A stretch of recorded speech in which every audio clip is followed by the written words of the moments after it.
Hello, everyone. I'm so grateful to present to you this conversation with Larissa, one of my really good friends from the yoga school that I attend. We've been attending school together for about 2.5, 3 years now, or something like that. And it feels like, even though we've never met face to face, which is kind of crazy, I feel like, I feel like we're sisters. We're like bonded somehow. We have energetic relationship with each other for sure. And I wanted to share, or I want to have this conversation with Larissa because she has had a epic journey through something that everyone would consider as the worst, or not the worst, but like the biggest or the hardest thing that could ever happen to someone. And I was just really moved by the way she dealt with it and the way she kept her head up high and really kept a positive attitude through it. So I wanted to share her story, and I know that you're going to listen to this and you're just going to feel your heart open and you're just going to feel so much joy. So thank you, Larissa, for coming on this conversation or doing this chat with me. My pleasure. So I would love for everyone to know a little bit about you and your background and what do you do or where you're from. I was surprised myself to hear that you're from Brazil. So please tell us a little bit about yourself. Yes. So yeah, I'm from Brazil. I'm from São Paulo, but I've Mm. been living overseas for 11 years. So Uh-huh. that's actually how I met the school that we go in Germany, where I've been Mm. based for the past 5 years. Mhm. So I'm a fashion designer as a bachelor, Wow. and I work in the fashion industry on the beginning. Mm. I start from the marketing side, and then I went to product development, and then I had a major like breakdown. Nothing made Uh, sense anymore, and then that was in, I don't know, 2013, and then I mhm. went to Sorry, study. mosquitoes. Go on. No. And then I went to study sustainability in the fashion industry. Mm. So that's what I do for the Mm. past 6 years.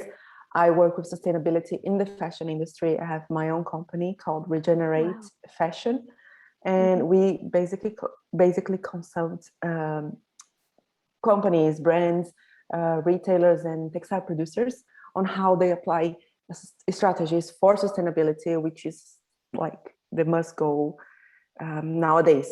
So that's Mhm. what I do. Wow, amazing. I had no idea. I mean, I always look at the way you dress and the way you put yourself together, and I can see that you're very much like, on top of fashion. But I didn't know that you actually did that for work. That's amazing. That's awesome. Great. Yeah, yeah. I mean, I'm not very much interested in this, in the Yes. fashion as a trend, although it's very natural for me. But Yes. I just feel that fashion has a huge power to transform Mm, people's lives. Like it's in the middle of, being a industry, has economic value, and it's also has a huge culture and social impact. So I really, mm, feel the potential of fashion is just amazing, and it's just blows my mind. I wow. love working with that. Yeah. Wow. It's actually interesting because I always forget that every industry really has potential to be both good and evil.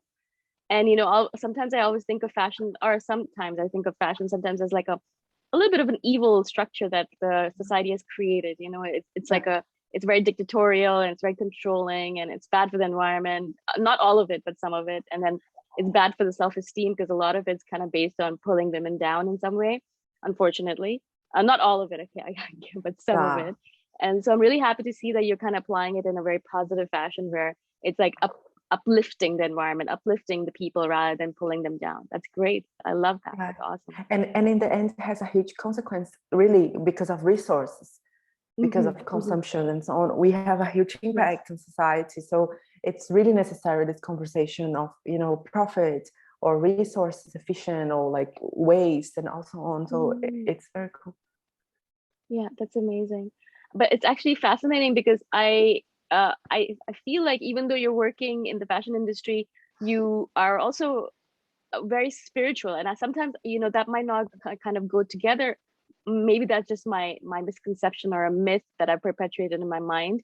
But I always think it's kind of parallel tracks. Of course it's not, because there's lots of spiritual people in the fashion industry, I'm sure, but it's something that's really I don't I never see it as going together. but I'm really happy that you are the epitome of it. You kind of bring both spirituality and fashion, or that kind of industry, together, or design. And one of the things that I really wanted to talk to you about is the journey that you went through over the last 2 years. Please No, tell us a little bit about it. yeah, 1.5 years. Oh, 1.5 years. Oh my God, it feels like it's been a while. It's been a while that you've been dealing or battling with this thing. Yeah. Yeah. Okay, I'll tell. Yes, please do.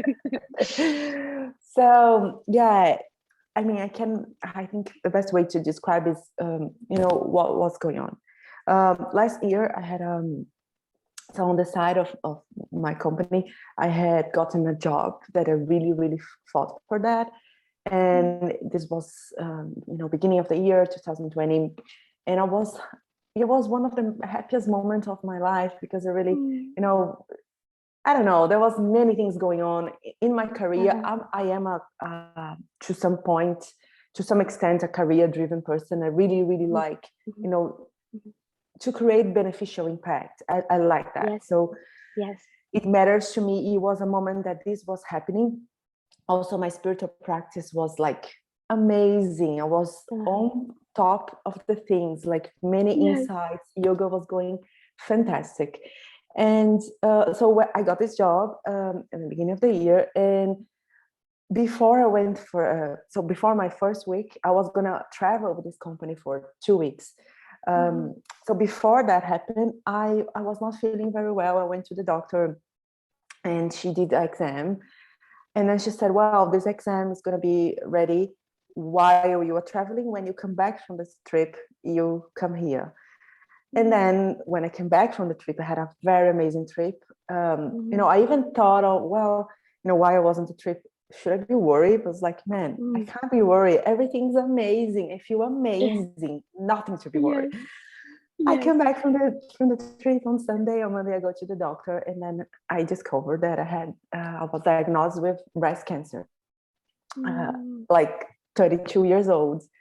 Wow. And the doctor said that to me, and I was like, no, that doesn't make any sense. It can be true. No, it's true. And it was just shocking. It was just like, what's gonna happen? My word is done. And then I went home. I spoke to my parents. Like, I called them, and I could feel that my mom was like trying to hide her, her emotions. And it was like just desperate, like fear and so on. And then on that same day, I realized I was in Germany, in Berlin. And I realized, I was like, man, I can't stay here. I need to go home. I went to my parents. My mom called me back. She said, please send me the exam. I'm going to send your exam to my doctor, because there was also this, like, I had gone through this situation watching my mom 2 times in my life. So being diagnosed was like so many things passed. I had all the ideas. I knew everything. I knew the chemo, I knew the radio, I knew the loss of hair, I knew the surgery, I knew. Even though I didn't know the dimension of my case on that first day, all the memories came. And then I decided, well, I want to go home. Like, on that day, I want to go home. I want to, see my parents. I want to be with my, neighbors, cousins, my sisters, nephews. And then I went home for the treatments, did the treatment with my mom's doctor. My mom is, of course, still alive, and she's doing fantastic, amazing. And it was a huge journey for me, because, it was also a moment. I remember sitting down on my couch on that day, on this first day. I was like, I can't believe this is happening to me. I watched this happening with my mom. This is happening to me. And if it's happening to me and I see life in a different way, I need to apply everything that I believe. No, that's the time for that. And I had this conversation with my lover, with my boyfriend, very clear. I need to apply what I have, all the spiritual teachings now. That's the time. And I asked my parents to hold all my, my relatives that had something to tell me, oh, I'm sorry, or this kind of things. That was the first thing I asked them. I was like, I don't want people calling me to say that I will be good or I'm sorry and this and that, because I really felt that I need to protect myself to other people expectation, fear, because people have fears when it comes to being sick, and especially when they hear the word cancer. Yes. And I couldn't deal with other people's problems. I had to be focused on me. So I went home, and then I started this treatment, and I told myself, okay, I will look at everything. Like, I don't know what life wants me to look, but I will look at everything. And I start putting this in my prayers every day. Please show me everything. Let me see. I want to see. It can hurt. I want to see. I want to do my best. I had this urge, like, I want to do my best. I don't want to go twice on this. If life, ask me to go twice, it's okay, but I want to conclude what I have to conclude here. Yeah, and it was this process of really, there was many spiritual teachings on that. Understanding from the first day that all my plans, I have no control. Like, we think we have control, but we have no control.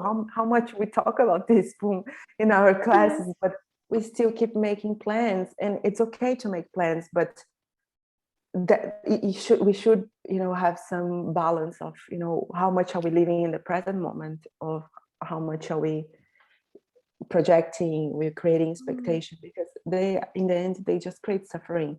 If I didn't have 50% of my expectations in life, I wouldn't have to go through the suffering. Yes. With that. Yeah, so yeah, if you have any questions, tell me, because I can talk so much. Yes. No, that's amazing. So do you think that our spiritual teachings actually played an important role in your journey? Like, do you think that you would have had a completely different journey without it? Like, you would have been like a little bit maybe unconscious to it, or like it obviously had a huge effect on it, right? Yes, I feel that, because I think society today, maybe less, but it's still in practice, on the practice level. I feel that society today is really look to sickness, to fight what you already, where you already are now, to fight the body.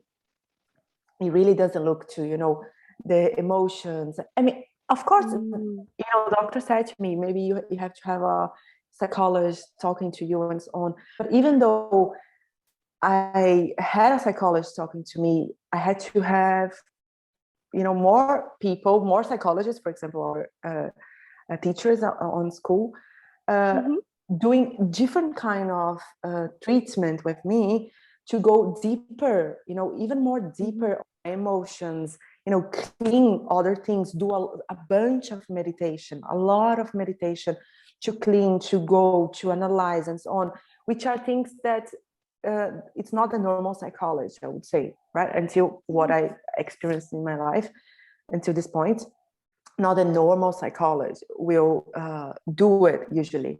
So it's important to look at that. For example, the fact that I had to go through this fight myself made me be aware, get in contact to so many things that I created from when I saw my mom going through this, when I was 13, and then when I was again 20. So to clean that, it was completely necessary for me to do, like, sitting and doing a meditation, a mindfulness meditation, having somebody guiding me, and like understand what are the fears and so on, and it's wait until these fears, until these emotions digest. It was many rounds of meditation to digest this. So, and these were key for my own treatment, because if I had that fears and all these beliefs and so on, I was projecting on my own treatment. So that's just one of the examples. So Yes. that's answer the question. I really think that, really looking at only the sickness of the body, it's not, it's just not holistic. It doesn't cover everything.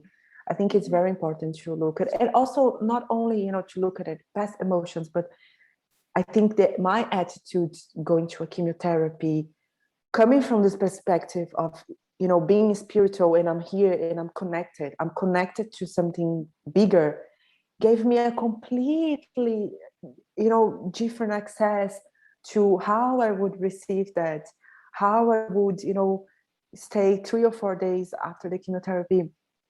I couldn't practice, but I would stay there, and I would okay, this is working. I was telling my cells that this is working, you're gonna go to this place of my body, and like, I think that's very important. Yeah. Wow, that's amazing. So you're doing kind of like a visualization of the treatment and your cells responding to the treatment and all that. That's brilliant. I love that. That's amazing. And I really love what you said about emotional digestion, because I know this is one of the things that our teacher always says, is that, a lot of the stress, anxiety, and negative emotions that we feel is because of undigested emotions. So it really literally is all of the stuff that we don't think about, we ignore, that comes back and bites us in the behind after. Um, how was it? So you said that you asked your parents to kind of keep everyone away, so they would not be able to distract you from your goal, from your from your mission. But how was it for your partner and you? Like, did you bring in your partner to help you with your practice and with your treatment, and your parents? Like, did you need them around you in order to give you support, or were you just in your relationship with God? That was you and God, and that's it. No, definitely. So the good thing is that my partner is also in the same school, and he's also, very much into yoga. So he was very aware and very dedicated to, every time I would kind of, he was, no, you have to go this is direction. We are going this direction. So Wow. definitely. My parents also, they were very my parents, they are not absolutely, they are not completely yogis, but they have access to spirituality, and they maybe they, think more than perhaps they practice in their lives. Yes. But they are open to that. So definitely they were part of this. I think for me, when I say this, asking them to hold other people was more because of that, like not dealing with other people emotions, because I actually have been through this, through the daughter of somebody who went through this process.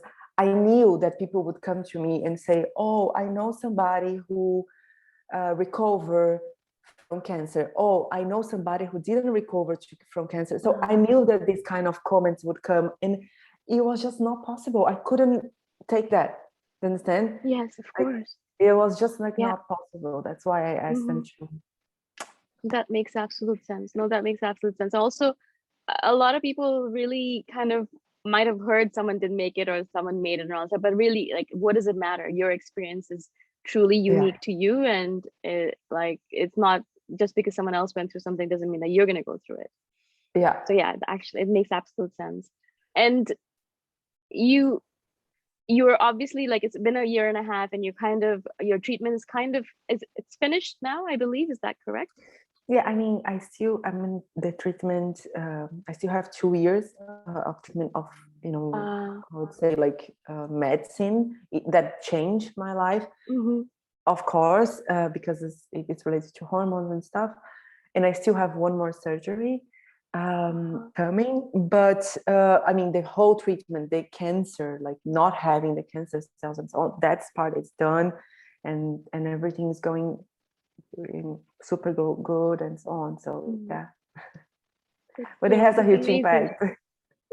Oh my gosh, yes. And do you feel like you're closer to God now, or closer, sorry, whatever, whoever you consider to be the divine creator, or the, do you feel like your relationship has become stronger? Yes, I'm sorry, the Bluetooth just turned on here. 1 second. Oh no, that's okay. Yeah, I can stop it. So I have to say, I feel that before, like while I was in the process of healing, I realized how my relationship with God, with a different force. And I mean, before I say that, I have to say, I have always been a spiritual person, not because of whatever, it's because it was really my call. Like when I was 13 years old, I did a how do I call witchery, natural witchery course, like learn what is astrology, I don't know how to call, like tarot, and how we this and that. Like I was always very into asking these questions because I felt that life was just too boring without something else. So always kind of, yoga somehow, it was very appealing to me, but I didn't have access to that and that. So if, for example, if you would ask my sisters, they would say, well, Larissa is for sure very spiritual. And so when I got myself in this situation where, man, spirituality was like the opportunity for the healing, I saw that my spirituality was very shallow, that my faith was very shallow. I couldn't believe, because if I had a huge faith and trust, I wouldn't struggle so much to, trust, to just give myself. And it was very difficult in the beginning to really like trust and give myself. And for example, losing the hair, it was a huge process of, okay, I don't have control because I had a huge hair. Okay, like I had like the whole time in my life, I always had a huge hair. And it sounds like something very, very small, but I try not to lose. Now I do chemotherapy, you can use like a hat with cold ice on your head, and it has a huge chance that you're not going to lose your hair. And for some time my hair stayed, but I start losing and losing and losing, and this process of losing and like just do like this, and a huge bunch of hair comes to your hand and loses and loses. This process was like the absolutely understanding that I had no control in life and of whatever was happening. And that was one of the times, for example, that I was, man, my faith is very shallow. Like just trust that I have to go through the hair loss, that whatever is happening here is for my best. I can't see right now. Like it's very difficult because you're like, man, why I need to be without hair? Like you start looking at, oh my God, when my hair is going to come back to this point again. And if you think that way, you're not trusting at all. So I think these were all examples for me that it doesn't matter. I just have to trust. And it was very beautiful because when I managed to get into this resonance and this flow, and it didn't mean that I wouldn't suffer, because I did suffer of not having any hair, losing eyebrow, using eyelash and so on. But on the same way I suffer, I also discovered many other beautiful things that I would not discover. And I think sometimes we have this misunderstanding of, because I have faith and I trust, then I shouldn't suffer. But that's not how it works. Yes. That's so true. It's so true. And also I think we have this misconception that if we have faith and we trust, that God's not going to give us any lessons or any hardships. Yeah. It's like, oh, but I'm a good person, I believe in you, like why are you doing this to me, kind of thing. But that's something that I had to learn that lesson as well. It's like, just because you believe in God doesn't mean that you're not going to go through the same things that a non-believer is going to go through. So I love that. Yeah, no, definitely. I really do. When you said that, because I heard your story a couple of times, one time before already, and when you said that you realized that your relationship with God is very shallow, it was really like a light bulb moment for me, because I actually just like instantly had this moment, like my heart like was like, whoa, that's important, pay attention. And I realized that that's something that I really have to pay attention to myself, because of course my relationship with God is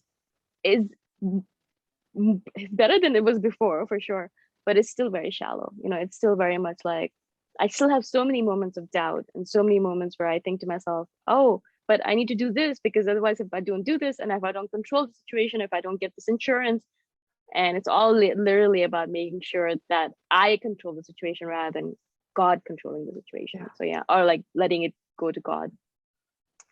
So yeah, I really love that. I really love that. I also think that you kind of must have had moments where, did you have moments where you had a little bit of a, when you felt down, when you felt like, I mean, not hopeless perhaps, but just negative about the whole situation? And how did you deal with that? Because I'm sure there were moments where you're like, oh my gosh, I can't believe this is happening, and why me, and all that, Yeah, I had many moments. And Mm, I mean, the moments, for example, after the chemotherapy, for example, that there was, I did 8 sessions of chemotherapy, and mm, I think on the second 4th term, it was very difficult for me, like the physical pain, very difficult, the physical pain, like in my muscle, my pain. There was a lot of pain in my body, and I couldn't move.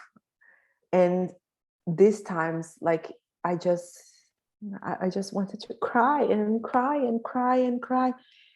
But then I was like, there was a moment that I was like, okay, I'm gonna use this physical pain as a door to cry everything, like the physical pain, all the other yeah, things, like. yes, And I tried to be more, not strategic, but more like, that's it, like, leave that thing. That's what I have to leave now, then I will leave this thing now. And wow, also, for example, in a in a surgery, my first surgery was an 11-hour surgery, and it was so bloody difficult. After that, like the next 3 weeks was very difficult. It was very difficult. So I just let myself, like, that's it. It's difficult. It's really difficult. I need, help of my lover. I need help of my mom, and that's it. That's my situation. I stopped trying to, like, having control. Oh, I need to do this, I need to that. Like, that was just not possible. I think I just, the whole treatment kind of made me accept more the fact that I didn't have control, that, suffering was coming, and it was okay. But I think it's also very important to say that it's important to have somebody to talk, that is not your mom, that is not your boyfriend. It's very important. As I said, I did have my psychologist, a psychologist that I, had before in my life, and then we come back together for this journey. But I also had other people, like 2 other people that I would see not every week, but I would also see frequently, because it's really important. I need to express this, people, please, yeah, you need to talk to people. wow. I would like to know, like, this is because this is something that always comes up for me, is like, how do you see the future? Like, how do you, how are you thinking about like what your life is going to be from now on? Like, are you going to plan less, or are you going to, like, how do you see like yourself changing in the coming times? I have no idea.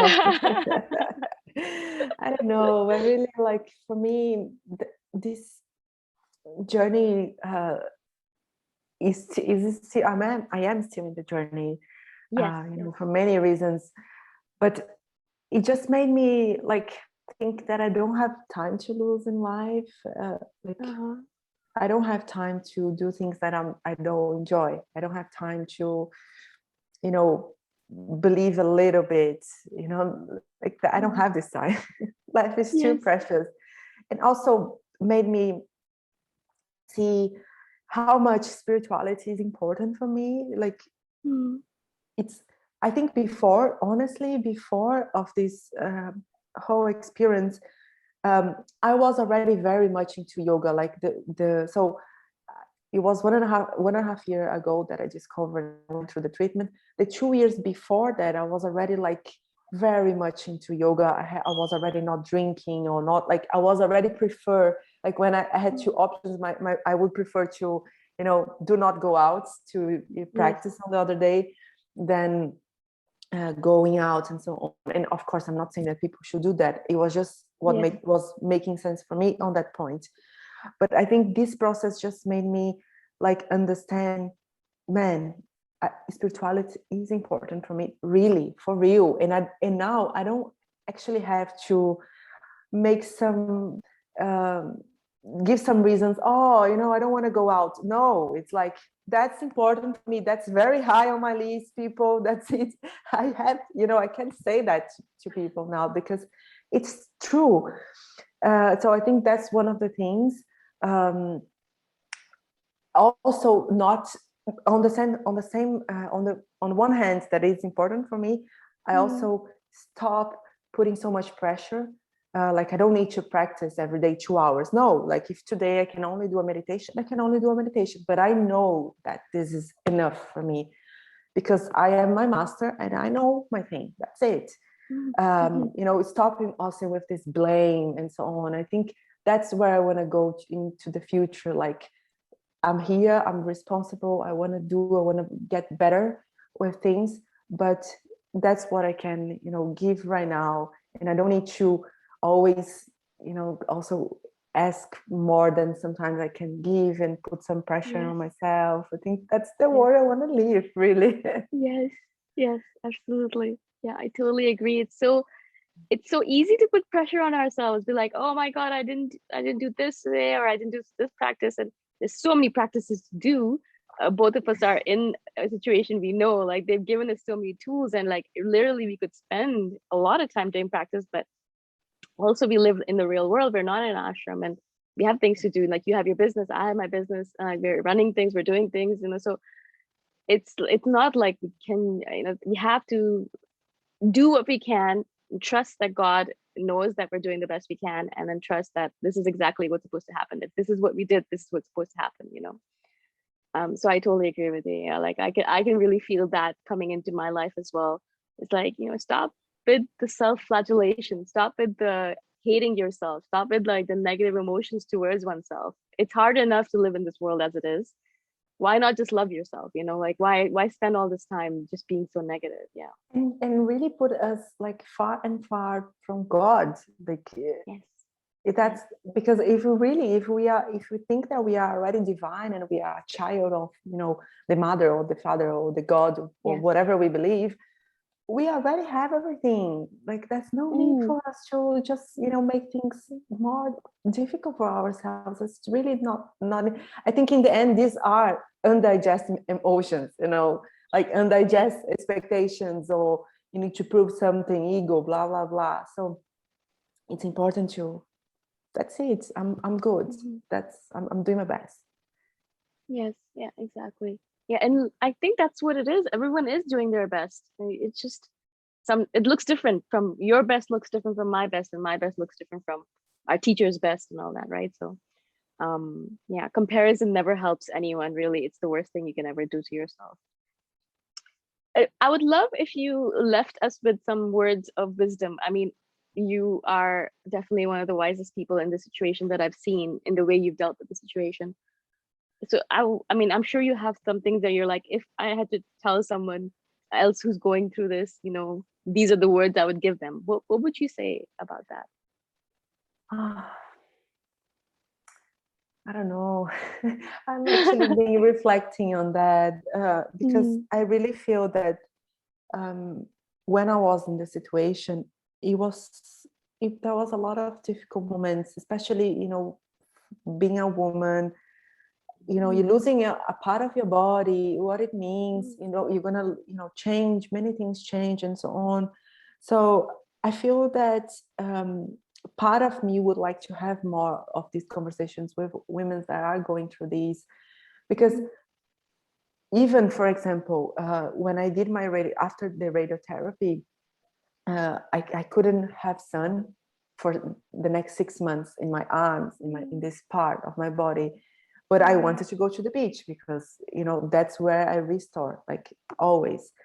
So for me to find a bikini or whatever, a swimsuit that would cover, it would be UV and would not make me feel like a grandmother, was so difficult. So and it was like literally, it was like 2-3 months to find, and it was such a like a process of, that's a very small thing, but I couldn't have this conversation with my girlfriends because they didn't understand what I was going through. Nobody could understand what I was going through. So I feel that I think the message is that, like, I think ladies that are going through these, somehow I would suggest that they, speak to other ladies that are going through these and try not to judge themselves, because it's very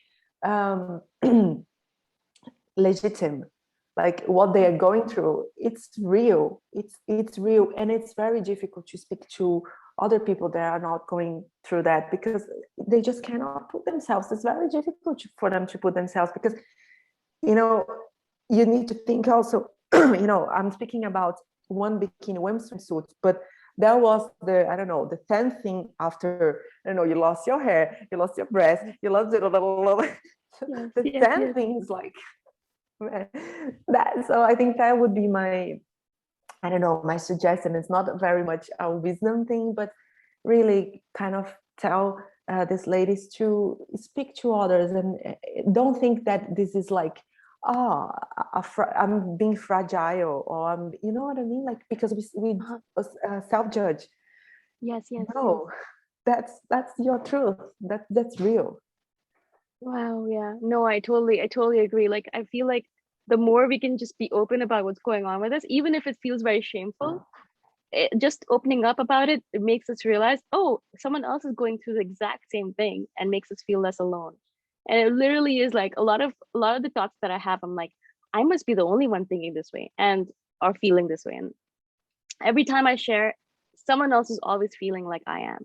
And so it always makes me realize, oh my God, no, it's not just me. There's lots of us around. And if we could just share, we would feel less alone in this world, which is literally, I think, a balm to like our soul and to ourselves, our deeper self. So yeah, that's perfect. Just can I give one more example? Yes. For example, when like my hair was starting to grow, but it was super small, like, and I managed to go to the beach. I was staying on the beach for some months. My girlfriends from my heart were like, oh, maybe we go visit you. And I had a moment, I was like, I can't receive my girlfriends right now, because like, they look beautiful as they were. I feel terrible. I couldn't see them yet. So all these things, like, one could judge, oh, maybe I don't like my girlfriends anymore. Maybe I'm a horrible person because I don't want to see my girlfriends. And like, but this is all part of a process that you have to honor. You don't know why this is going on, but you need to honor that. So I think maybe that's the wisdom, honor your thing, and it's fine. Yes. Yeah, exactly. Whatever it is, just honor it. Don't be like, oh no, I shouldn't feel this way, or I should feel this way, or whatever it might be. Yeah, you're so right. That is so powerful. If we could just do that every single time, that would be so great. Thank you so much, Larissa. Thank you. I really appreciate it. If anyone is wondering, Larissa is actually going through, she actually just got COVID as well. So she's kind of recovering from that as well. So, I mean, look at how fresh you look and how beautiful you are. I'm so happy that you were able to share your energy with us. Like, it really feels sometimes that, I don't want to say it this way because I know everything is happening for a reason, but sometimes it feels like God is putting a lot harsher lessons on some people than on others. And it makes me really think, like, I really just want to support everyone, of course, in their journey. But sometimes I'm like, God, why are you doing this to this person? Like, she's already been through so much. But of course, like I don't know anything, and I have no idea why God does the things He does. So of course, we just have to accept and let go. But yeah, thank you, Larissa, and I'm really grateful for your time. I hope that you're having fun in Berlin or wherever you are. I think you're in Berlin, and yeah, I wish you well. Thank you, Boom. Thank you so much. Thank you for this talk. Thank you, for opening your space for me and for this story, and for making also this story go closer to other people that might be going through or know somebody. I know that people are going to really appreciate this. So thank you. I'll talk to you later. Bye everyone. I'll see you in the next video. Bye. That was very